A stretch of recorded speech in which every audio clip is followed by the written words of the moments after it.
جب حسین ابن علی مکہ کی حدود سے جا رہے تھے۔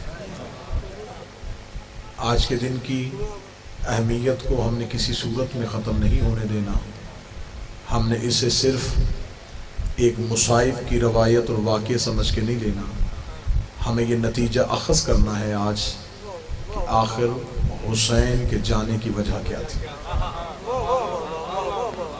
یہ عام انسان کا فیصلہ نہیں تھا، یہ اس دور کے امام کا فیصلہ تھا۔ عام انسانوں کے فیصلے زندگیاں بچانے کے لیے ہوتے ہیں، امام کا فیصلہ دین بچانے کے لیے ہوتا ہے۔ بہت بڑا ایک سوالیہ نشان ہے، اگر اس سوال کی گہرائی کو ہم سمجھیں تو ہم بہت سے لوگوں کو اسی سوال میں راہ ہدایت پہ لا سکتے ہیں۔ امام کوئی بھی کام دین بچانے کے علاوہ نہیں کرتا۔ حج پڑھا جا رہا تھا، حاجی آ رہے تھے، اس حج میں کون سا ایسا کام ہے جس سے دین بچ نہیں رہا تھا؟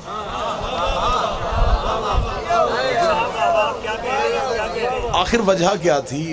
محرکات کیا ہیں؟ اسباب کیا ہیں؟ حسین جا کیوں رہے تھے؟ 28 رجب کو امام حسین مدینہ سے نکلتے ہیں۔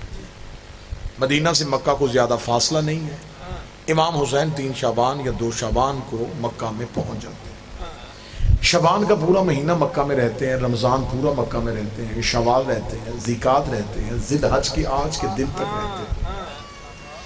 جبکہ امام اپنے علم امامت کے ساتھ جانتے تھے کہ انہوں نے حج نہیں پڑھنا، تو جب حج پڑھنا نہیں تھا تو پھر مکے میں رکے کیوں تھے؟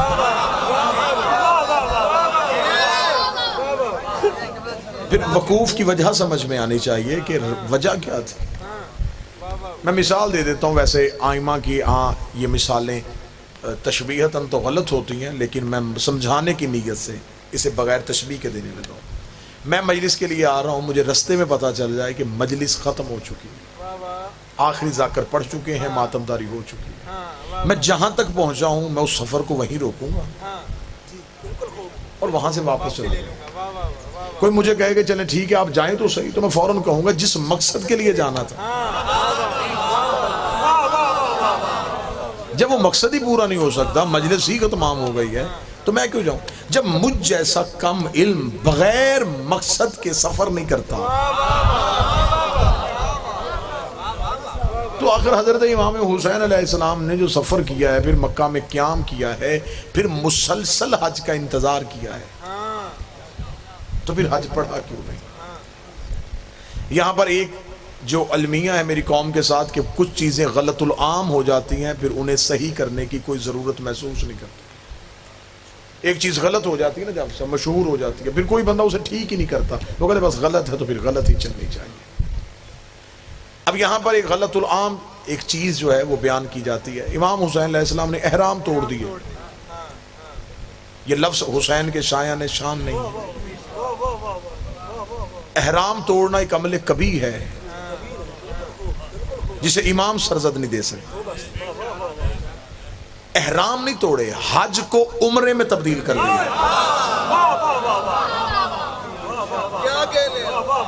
اگر ہم یہ جملہ ممبروں سے پڑھتے اور بچوں کے ذہن میں یہ جملہ بتاتے تو یہ جملہ اختیار امامت کو ثابت کر سکتا کہ امام کے پاس اتنا اختیار ہوتا ہے وہ جب چاہے کسی بھی عمل کو حرام کر سکتا ہے۔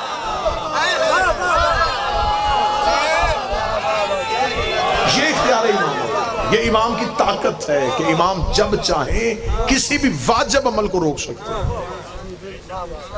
مثلا اس کی کئی مثالیں، ہم اگر کوئی ہم سے دلائل مانگے گا تو دلائل کے انبار لگ سکتے ہیں کہ ایک شخص کو رسول نے حالت نماز میں آواز دی،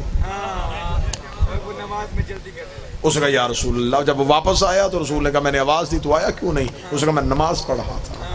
فرمایا تجھے نماز سکھائی کس نے تھی؟ تمہیں نماز کس نے سکھائی تھی؟ جس نے تمہیں بتائی تھی وہ تمہیں بلا رہا تھا۔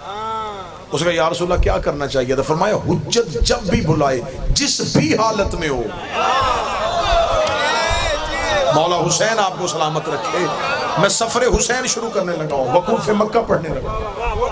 حجت جب بھی بلائے جس بھی حالت میں ہو، وہ فعل تم پہ حرام ہو جاتا ہے۔ نماز اللہ کی عبادت ہے، نیت کی تھی صرف اللہ کی عبادت کے لیے، این نماز کے موقع پہ امام کی آواز آ جائے۔ اگر میں اسی پہ دلائل دینا شروع کر دوں تو 1 گھنٹہ گزر جائے گا اسی بات کی دلیل پہ کہ حجت جب بلائے تو عمل حرام ہو جاتا ہے۔ جنگ صفین میں مولا امیر المومنین نے اپنے نوکر سے کہا جلدی کر، وضو کے لیے پانی لے کے آ۔ جلدی سے وضو کے لیے پانی لایا گیا مولا کی وضو کے لیے، مولا نے وضو کیا، مصلی بچھایا، ادھر سے جنگ کا طبل بچ گیا۔ وہ ابھی نوکر وضو کر رہا تھا مصلی پہ آنے کے لیے، نوکر نے یوں مصلی آگے کیا تو اس نے فوراً کہا جلدی کر، میرے گھوڑے سے میری تلوار کھینچ۔ اس کا تلوار کھینچ رہا ہے تو کیا نماز نہیں پڑھے گی؟ اس کو شرم نہیں آ رہی؟ نماز تو جنگ پہ جا رہی ہے۔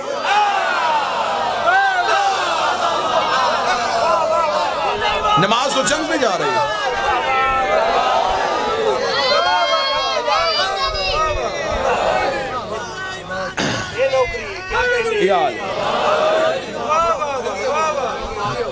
داد سے بے نیاز ہو کے مضمون سنانے لگا۔ امام حسین علیہ السلام نے جب کہہ دیا تھا کہ میں جا رہا ہوں، امام حسین کے جب حج سے نکل رہے تھے امت پہ حرام ہو گیا تھا وہاں رکنا، امت کا وہاں رکنا بنتا ہی نہیں تھا۔ اگر مکہ میں لوگ حسین کی صدا پہ لبیک کہہ دیتے اور سمجھ جاتے کہ امام کے بغیر حج نہیں ہوتا تو کربلا میں یہ صدا آنی نہیں تھی کہ جلدی قتل کرو، نماز ادا کر دیں۔ اہمیت بتا رہا ہوں۔ امام حسین علیہ السلام نے یہ کیوں کہا؟ اس کا غلط العام کو تصحیح کیجئے گا، احرام نہیں توڑے، حج کو عمرے میں توڑے۔ دوسری چیز ہے، جب امام حسین مکہ پہنچے تو مکہ حسین کا اصل وطن ہے، مدینہ یہ ہجرت کر کے گئے۔ امام حسین علیہ السلام کے آباء و اجداد کا تعلق مکہ سے تھا۔ امام حسین کا دودھیال والا گھر بھی مکہ میں تھا، ننہال والا گھر بھی، داد کے بھی مکہ کے تھے، نان کے بھی مکہ کے۔ امام حسین جب مکہ پہنچے ہیں تو اب حسین کے لیے 2 گھروں میں سے ایک کا انتخاب کرنا تھا، یا تو عبد المطلب والی حویلی کھولتے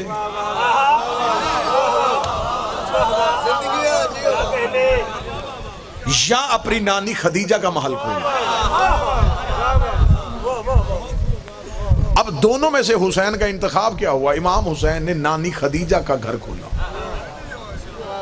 اب حکمت امام سمجھیے گا، 5 مہینے نانی کے گھر میں بیٹھے رہے، کیونکہ اگر حسین دادے والا دروازہ کھول دے آج مورخ لکھ دیتا یہ حسین کا ددیال کی جاگیر تھی، حسین کو ورثے میں باپ کی طرف سے آئی تھی، حسین نے کھول لیا۔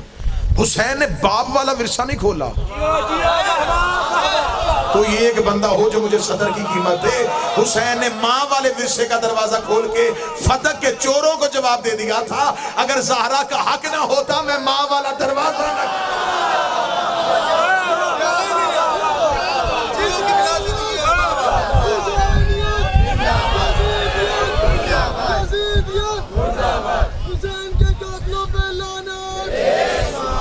مسلسل امام حسین مکہ میں رہے ہیں اور مسلسل خطبات امام حسین جاری کرتے رہے ہیں۔ آج کسی بھی مولوی کو کہو کہ وہ مجھے قرآن کی حاشیے پہ لکھ کے دے جن حاجیوں نے حسین کو چھوڑ کے حج پڑھا، کیا ان کا حج ہوا؟ امام حسین مسلسل اس گھر میں بیٹھے رہے۔ امام حسین نے حج کا انتظار کیوں کیا؟ اس دور میں ذرائع ابلاغ نہیں تھے، ایک قتل کی خبر 1 سال بعد دوسرے علاقے میں پہنچتی تھی۔ جہاں جہاں ذرائع ابلاغ یزیدیت نے یا دشمنان آل محمد نے اپنے قبضے میں کر لیے تھے، یہ ان لوگوں کو آل محمد سے دور کرنے کے لیے جھوٹی حدیثیں اور جھوٹی روایتیں پیش کر رہے تھے۔ میں ایک بڑی معلوماتی مجلس آپ کو سنا، یعنی کہ اتنا ذرائع ابلاغ پہ دشمنوں کا کنٹرول ہو گیا تھا کہ امیر المومنین مسجد کوفہ میں شہید ہوتے ہیں اور دور دراز کے رہنے والے مسلمان ایک دوسرے سے سوال کرتے ہیں کہ علی مسجد میں کیا لینے کے لیے گئے تھے؟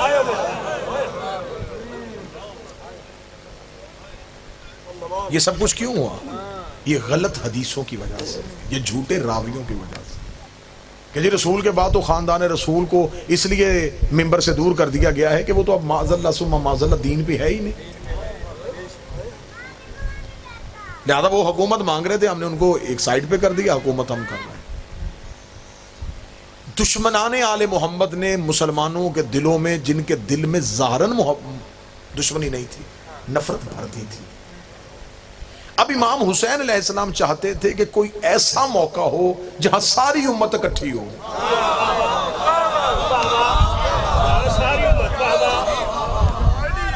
یہ موقع سوائے حج کے کوئی تھا ہی نہیں۔ حج میں ہر کسی نے آنا، دور دراز کے علاقوں نے، یمن، مصر، شام، ترکی، بر صغیر، جہاں جہاں مسلمان رہتے تھے انہوں نے اللہ کے گھر کی زیارت کے لیے سال بعد آنا تھا۔ حسین علیہ السلام نے سمجھا اس سے بہتر موقع نہیں ہے۔ حسین نے اس رش کا انتظار کیا کہ امت اکٹھی ہو جائے، اور حج کے دنوں میں صرف مسلمان ہی نہیں آتے تھے، غیر مسلم بھی آ جاتے تھے۔ وہ حج پڑھنے کے لیے نہیں آتے تھے، انسانوں کا سب سے بڑا اجتماع مکے میں ہوتا تھا، تو وہ تجارت کی غرض سے مکے آ جاتے تھے۔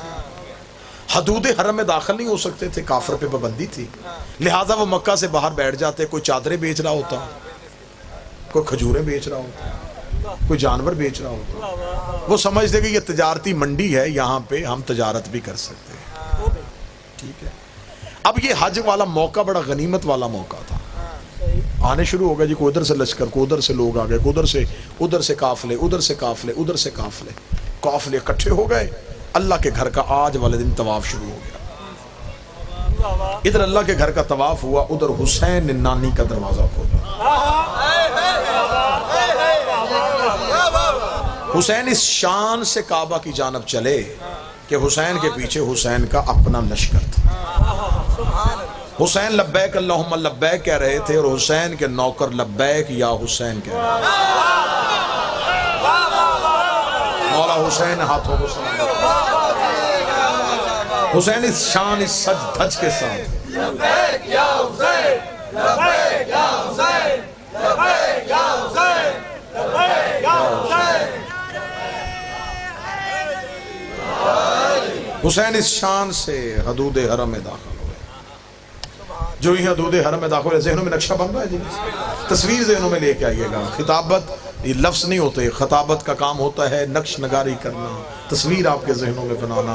امام حسین یوں گھر سے نکلے، حسین حدود حرم میں داخل ہوئے، حاجی طواف کی حالت میں تھے، حاجیوں نے آتا ہوا حسین دیکھا، ہر ایک نے پوچھا حسین آ رہے ہیں، حسین آ رہے ہیں، حسین آ رہے ہیں، حسین آ رہے ہیں، حسین آ رہے ہیں۔ حاجی کعبے کو دیکھ رہے تھے، کعبہ آتے ہوئے حسین کو دیکھ رہے تھے، حاجی کعبے کو چوم رہے تھے، حسین کی زیارت کے لیے کعبہ چھو رہا تھا۔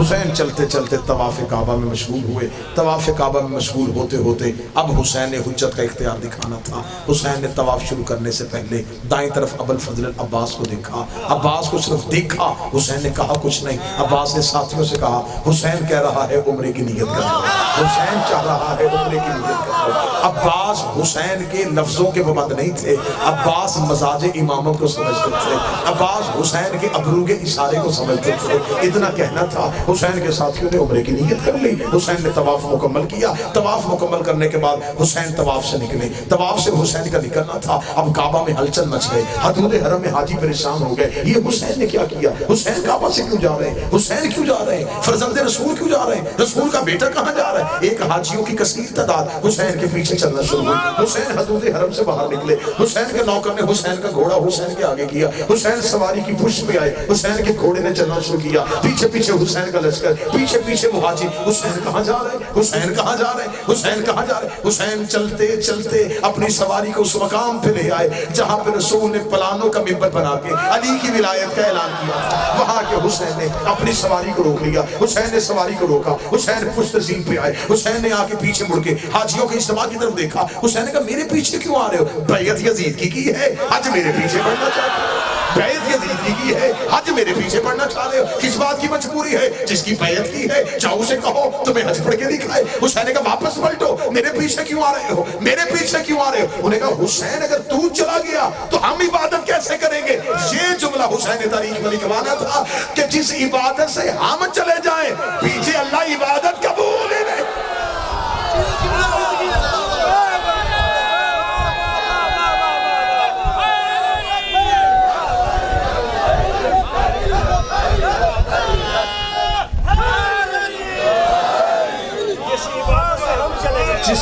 جس عبادت سے ہم نکل جائیں پیچھے سے وہ عبادت کس چیز؟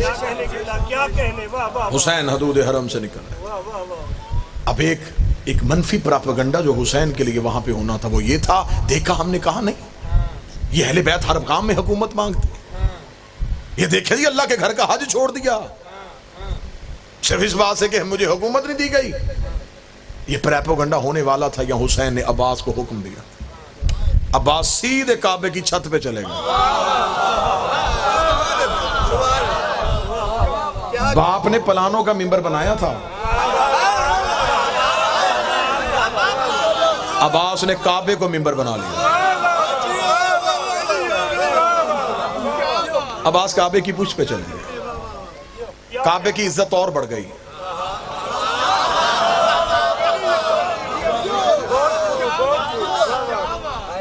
اچھا ہوتا ہے وہ گھر جس پہ علم ہو. کعبے کی چھت پہ صرف علم نہیں علمدار تھا.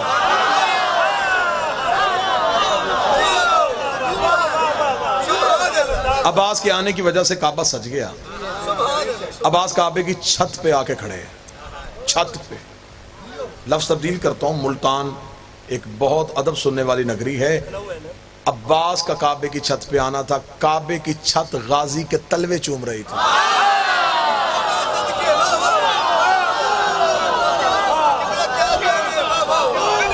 عباس کے پاؤں کے تلوے کعبہ کی چھت چوم رہی تھی. عباس کعبہ کی چھت پہ کھڑے تھے حاجی طواف میں.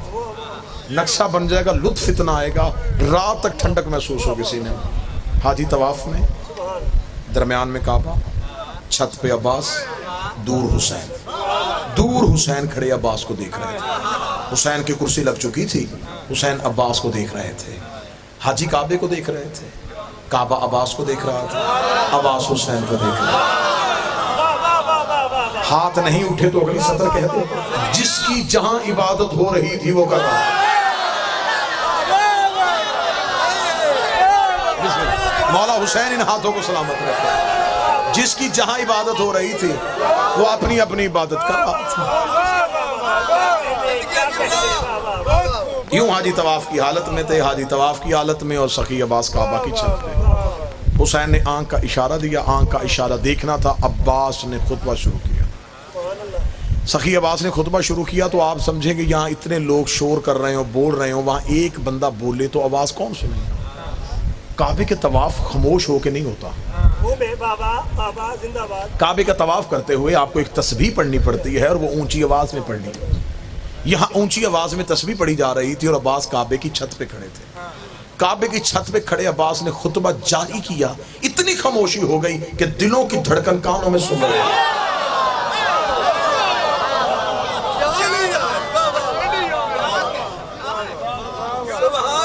عام شخصیت تو نہیں بول رہی تھی. بسم اللہ بسم اللہ جی, رستہ دیں جی.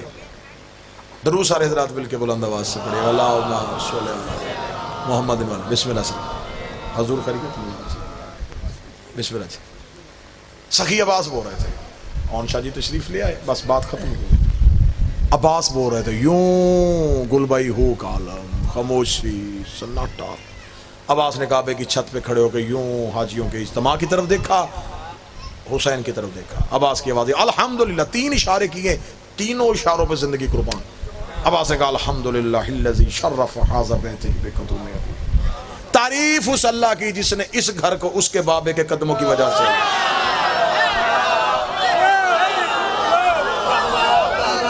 تعریف اس اللہ کی جس نے اس گھر کو اس کے بابا. لا الہ الا اللہ محمد رسول اللہ, جس نے اس گھر کو اس کے بابا کے قدموں کی وجہ سے۔ یہ کہنے کے بعد سخی عباس نے اب اپنا بتانا تھا کہ ہم کون ہیں جو ابھی یہ سازش ہو رہی تھی، حسین کعبے کو چھوڑ کے چلے گئے، حسین کعبے کو چھوڑ کے چلے گئے۔ عباس نے جلال میں کہا من کان بیت الامس اصبح قبلۃ، یہ صرف گھر تھا، اسے قبلہ ہم نے کیا۔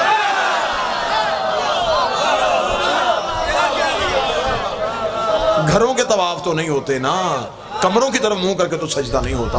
عباس نے کہا یہ تو گھر تھا، اسے قبلہ ہم نے، اسے سجدہ اینٹوں کی وجہ سے نہیں ہو رہا، ہماری وجہ سے، اسے سجدہ اس کی وجہ سے نہیں ہو رہا، ہماری وجہ سے ہو رہا، اس کی نسبت ہمارے ساتھ ہے۔ اگلی سطر بنتی ہی عباس کی تھی۔ میں پیر اون شاہ جی ہمیشہ سوچتا تھا کہ مولا عباس کا انتخاب کیوں کیا اس خطبے کے لیے۔ عباس کے لہجے میں علی والا روب تھا، جلال تھا عباس کے لہجے میں۔ اب عباس اس بات میں جلال میں تھے کہ یہ لوگ کہہ رہے ہیں کہ ہم نے حسین کو حج نہیں پڑھنے دیا۔ عباس نے یوں زمین کی طرف دیکھا، لفظ اتنا بڑا آ گیا ہے مجھے سطر پہ قیمت چاہیے۔ حسین نے دیکھا ہوا عباس کو، عباس کعبے کی چھت پہ ہیں، عباس نے حسین سے اشارہ لیا، اشارہ لینے کے بعد عباس نے رینگتے ہوئے حاجیوں کو دیکھا۔ میں چلتے ہوئے تو کہہ نہیں سکتا، میں کیسے کہوں چل رہے تھے۔ جو حسین کو چھوڑ دے پھر انسانیت کے ساتھ تعلق کیا ہے؟ حسین، عباس نے یوں رینگتے ہوئے حاجیوں کو دیکھا، رینگتے ہوئے حاجیوں کو دیکھے عباس کی علم کی قسم ہے غازی کا یہ جملہ نہ ہوتا میں منبر پہ غلط پڑھوں مجھے عباس معاف نہ کرے۔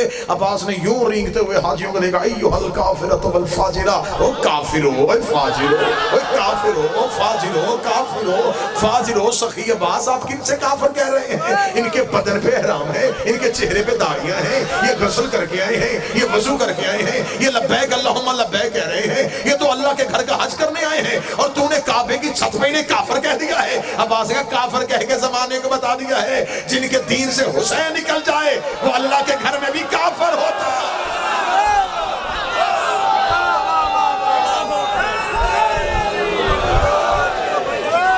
تم کافر ہو، او فاجر ہو، اے کافر ہو، اے فاجر ہو، اے کافر ہو، اے فاجر ہو، اے کافر ہو، اے فاجر ہو۔ بات ختم ہونے لگی، آخری سطر ہے کافر ہو، اے فاجر ہو۔ اگلا جملہ جوانی تول کے دینی چاہیے عباس کے قدموں پہ۔ عباس نے جلال میں آ کے کہا تم کیا سمجھتے ہو؟ تم نے حسین کا رستہ روکا، تم نے حسین کو حج نہیں پڑھنے دیا، اگر وہ چاہے کعبہ اڑ کے حسین کے قدموں میں۔ تم سمجھتے ہو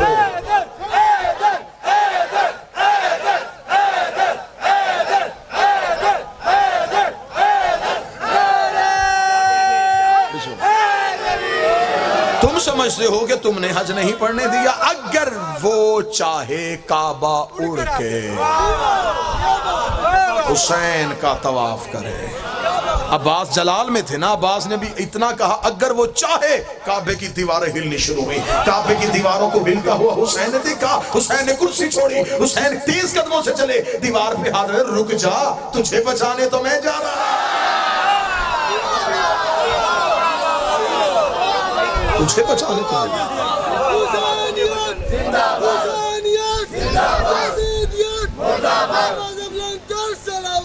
اللہم صلی علی محمد۔ اگلی سطر آج کے دن کی اگلی سطر سخی عباس کی۔ مولا عباس دے کے کہتے ہیں حجر اسود کو تم چومنے آئے ہو۔ حجر اسود میرے مولا کے ہاتھوں کو چومتا ہے۔ بڑا وسیع و بلی خطبہ، اگر حکم امام نہ ہوتا ہم تم پہ ایسے حملہ کر دیتے جیسے باز چڑیوں کے غول پہ آتا ہے۔ گرجدار خطبہ دیا، بس آخری سطر کہنے لگا حسین کعبہ سے نکلے، لوگوں نے جاتا حسین دیکھا، یہ نہیں دیکھا کہ لے کے کیا جا رہا ہے۔ حسین کعبے سے کعبہ کی روح کو لے کے چل پڑے۔ میں نے صدر کہی ہے 2-4 بندوں کے ہاتھ اٹھے ہیں، میں نے کوئی شاعری تخیل نہیں پڑھا تھا کہ حسین کعبہ سے کعبہ کی روح کو لے کے چلے گئے۔ اب وہاں صرف بدن ہے، روح حسین کربلا لے گیا۔ اب وہاں صرف جسم ہے، روح حسین کربلا لے گیا۔ اگر روح وہاں ہوتی تو کربلا کی سواری 70,000 حج سے افضل نہ ہوتی۔ وہاں جسم ہے، روح کربلا، روح کربلا۔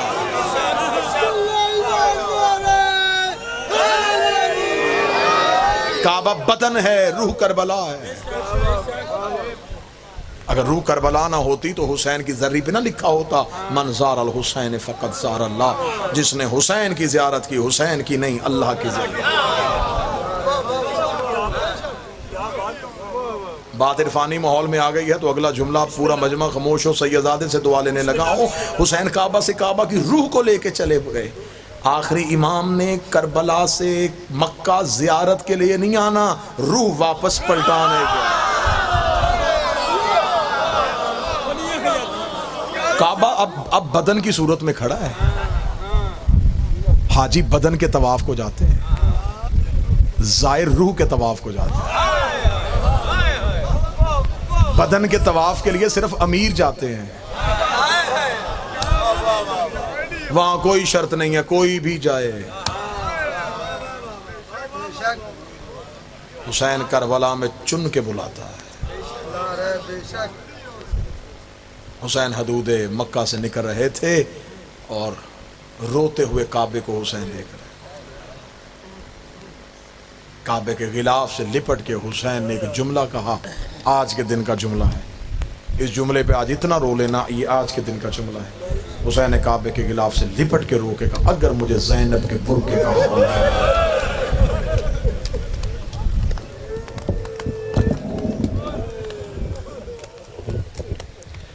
حسین نے یہ لفظ کہے، حسین حدود مکہ سے نکل رہے تھے، لوگ سواریوں سے اتر رہے تھے اور علی کی بیٹیاں اونٹوں پہ سوار،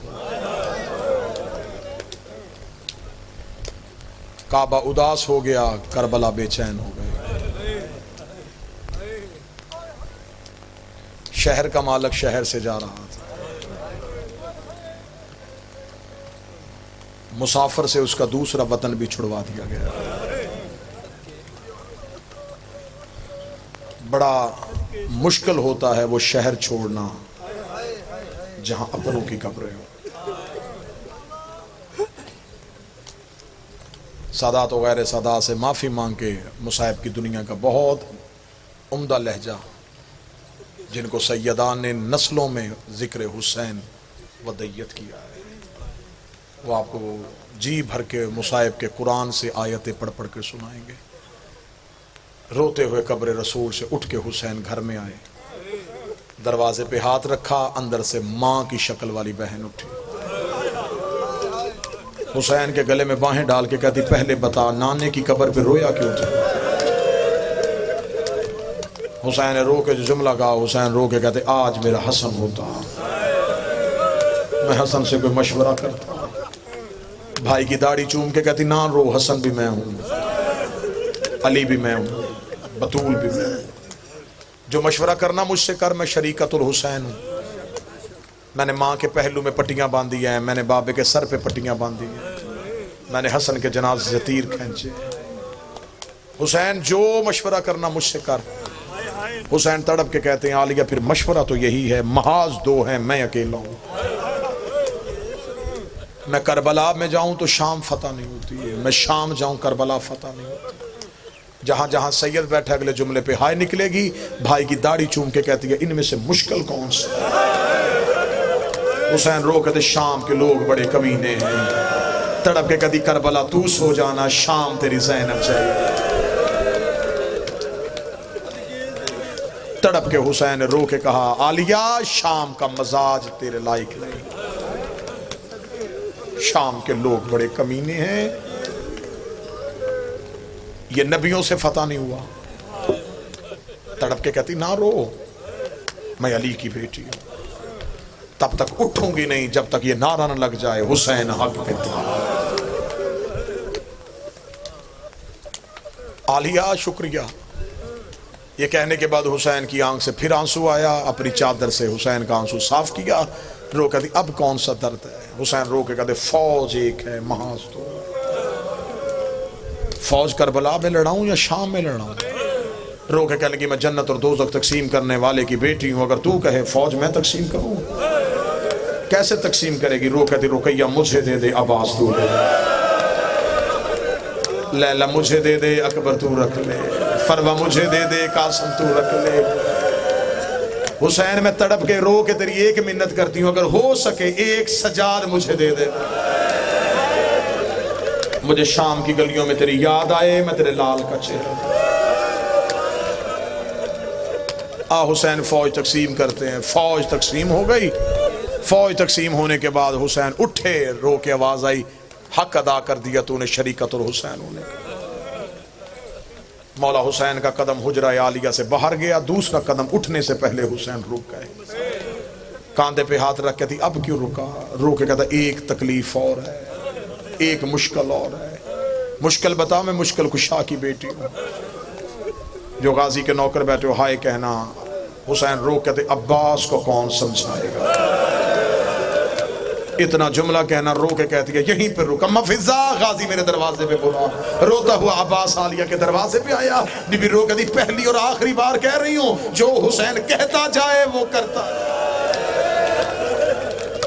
اتنا جملہ کہنا تھا، حسین کا دوسرا پاؤں حجرے سے باہر آیا، عباس نے سر سے امامہ اتارا، قدموں پہ رکھ کے کہتا میں نے انکار کب کیا تھا، تو نے بہن سے سفارش کیوں؟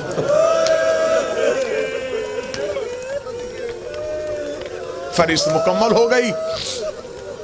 بنی ہاشم کے مرد گھوڑوں پہ بیٹھ گئے، مستورات اونٹوں پہ بیٹھ گئیں، دروازوں کو تالے لگ گئے، سغرا کے ہاتھ میں چابیاں آ گئیں۔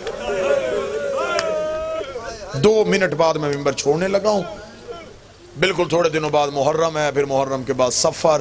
جتنی مجلسیں سنو گے تمہیں عالیہ کا اجڑنا سنایا جائے گا، تمہیں کوئی زینب کا شام میں جانا سنائے گا، کوئی کوفے میں جانا سنائے گا۔ یہ دن ہے، مجھ سے ایک لمحے کے لیے ایک جملہ سن لو، جب مدینے سے نکلی تو آباد کتنی تھی، مدینے سے کس حالت میں نکلی تھی، جب سب اونٹوں پہ سوار ہو گئے، گھوڑے سج گئے، مولا حسین کی آواز آئی عباس، ہر کوئی آ گیا؟ عباس کی آنکھیں نہیں، بادل ہیں۔ عباس رو کے کہتے ہیں علی کی بیٹی نہیں آئی۔ حسین گھوڑا لے کے عالیہ کے حجرے کے باہر گئے، حجرے کے باہر جا کے گھوڑے سے اترے، حسین دروازے پہ جا کے ایسے رکے جیسے مدینے میں زہرا کے دروازے پہ رسول۔ حسین کی آواز ہے السلام علیکہ یا اہل بیت نبوہ و مادن الرسالہ، اے خاندان رسالت تجھے میرا سلام۔ مصلی سے علی کی بیٹی کی آواز ہے علیکہ السلام یا اخی، او میرا بھائی تجھے بہن کا سلام۔ اگلا سوال میں کرنے لگا ہوں، جہاں جہاں سید بیٹھے ہو ہائے کہنا۔